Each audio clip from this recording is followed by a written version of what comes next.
Today's toddler tip might surprise you a little bit. It's about bribery and when bribery is actually okay.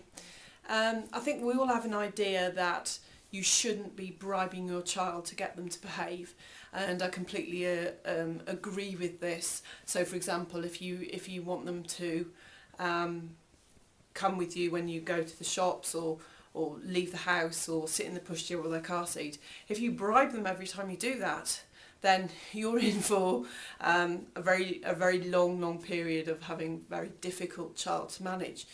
But there are some times when I think that bribery is perfectly acceptable, and they are for those special times when you absolutely need to get something done and it's going to be very difficult. My experience with this, as I'm thinking about, is buying shoes, because when my oldest son, when I went to buy him shoes, he just thought this was a brilliant excuse to run around the shop, and it was very difficult to get him to sit still long enough to actually try the shoes on.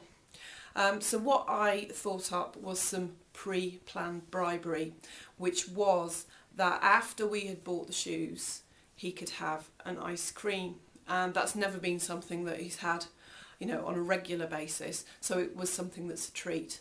And it worked really well. There's two things to remember about this. The first is that it has to be pre-planned.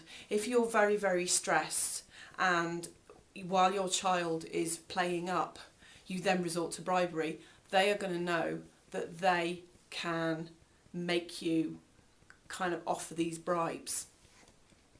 So you don't want to do that. You want to think, today's going to be a difficult situation, and when you are calm and before they've started playing up, you make the offer, but you say you will get this after you have done whatever it is you want them to do. Okay? And the second thing is, it must be really rare. So when I implemented this, every time we bought shoes, or in fact had a haircut, because he was very difficult to take to the hairdressers as well, every time he did this, he knew that he was going to get an ice cream. But because that doesn't happen every week, I was okay with that. And the final thing about it is, your child has to be old enough to understand that it's quite an abstract concept, isn't it? That you sit still and have the shoes on, then you can have an ice cream. You need to judge if your child is actually old enough to understand those concepts, because I don't think the younger toddlers will. Okay, and that's today's toddler tip. Thanks.